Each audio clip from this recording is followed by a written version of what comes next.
Hello and welcome to my weekly newsletter here at a very foggy, stormy Gorleston Golf Club. We've had a right mixture of weather this week. Saturday we had heavy storms which flooded out the golf course. Danny and his team did a great job in getting the golf course ready for Sunday morning's men's competition, and then Sunday the competition itself was plagued by fog coming in and out, where Ollie did a superb job in marshalling the golf course, getting people in when it was a bit dangerous, sending them back out again. I know it's tough when that happens, and I know we can't please everybody, but the fog really is quite dangerous, and I think by all accounts, I wasn't here, but by all accounts Ollie did a sterling job, so well done to Ollie. It was a tough day though, so thank you everybody for your patience. Right, okay, so we'll start with competition news this week, and we'll go back to last Thursday's men's midweek Stapleford, where in Division 1, Barry Manser won with 40 points, beating Brendan Goff into second, also on 40 points on countback.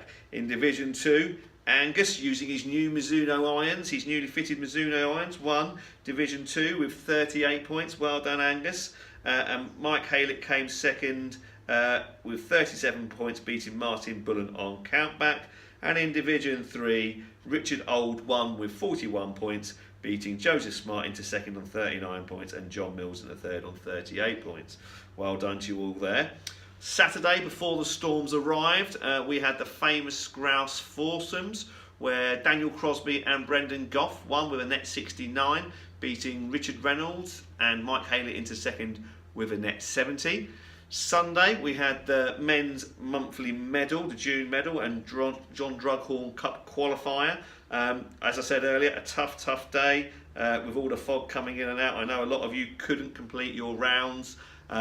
If that was the case, please go and see John, and on this occasion, because it was exceptional circumstances, you will get your money back and you will not go up 0.1.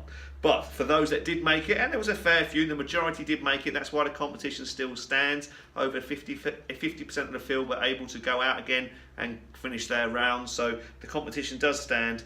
And David Uden won Division 1 with a net 68, well done David. Jack Butcher came second, beating Jonathan Ling on countback in third, both on net 69s.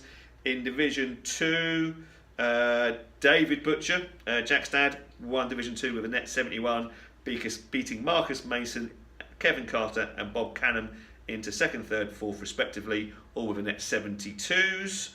And in Division 3, Keith Newbury continued his good form. He won Division 3 with a net 71, beating his mate Glenn Lark into second on 72, and Alan Urso also on 72, third on countback. Well done to all you. Well done for sticking it out. I'm sure it was a really tough day. And then Wednesday, the ladies had their midweek competition, their Hannah Lock Spoons and F Flow Hallam qualifier, where Jane Needham won with a fantastic net 70, beating Jan Parsons by 3 shots, who had a net 73, and Linda Jones a net 74. Interestingly enough, following on from the competition news, the scores have been really good over the last week or so, but there have been a few grumbles about the rough. But if you play well, if you hit the fairways, clearly you can still score well. There's been plenty of 40 points over the last few days. 68 won the medal on Sunday. So it is all about just managing your game.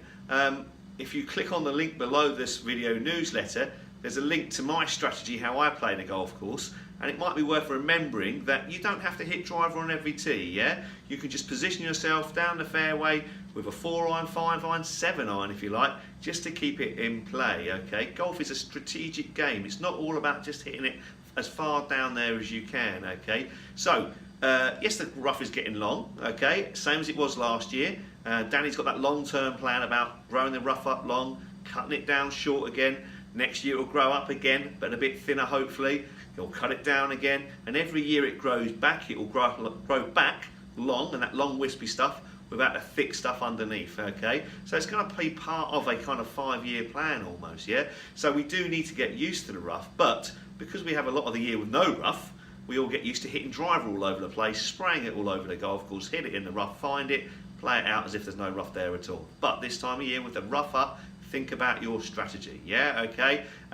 you might be saying, okay, well, it's all right for you, Duncan. You can hit your 4 off the tee and still get to the green in 2 on a par 4. That's very true. I probably can, but I have to get to the green in 2.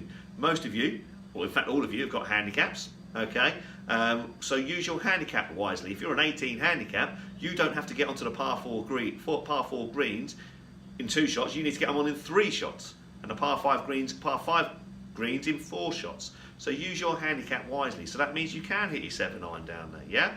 So think about your strategy, keep it in play and keep it out the rough.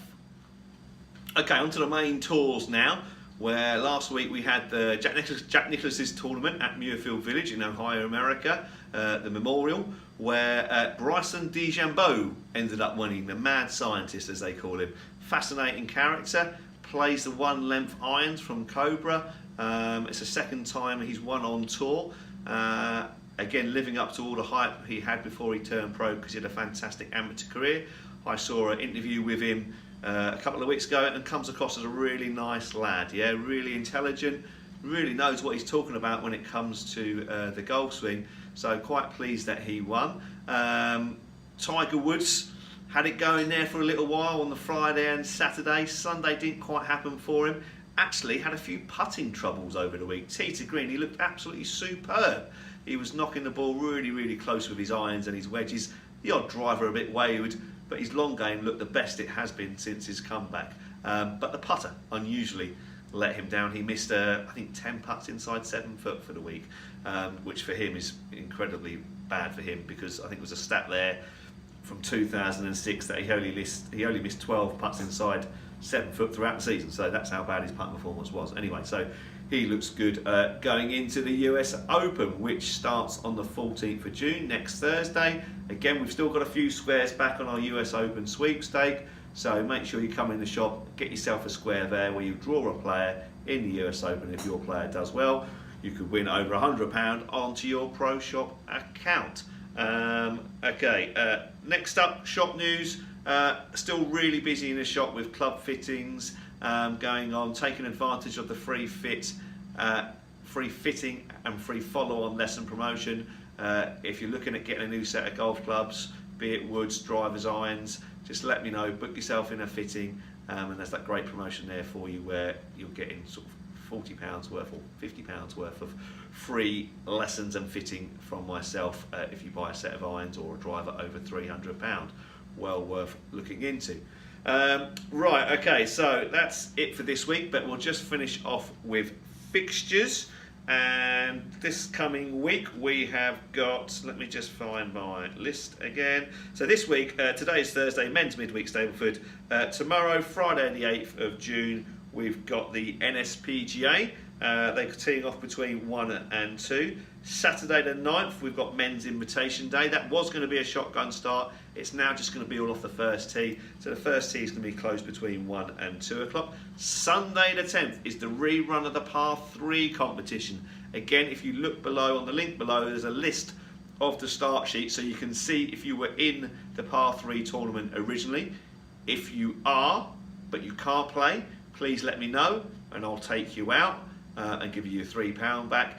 If you would like to play and you're not down on the list, let me know and I'll pop you in there. Okay, give us a call. It's looking quite busy. I think we've probably got a couple of spaces left at the moment, so we might have a bit of a reserve list, but give me a call if you want to play in the Par 3 competition on Sunday.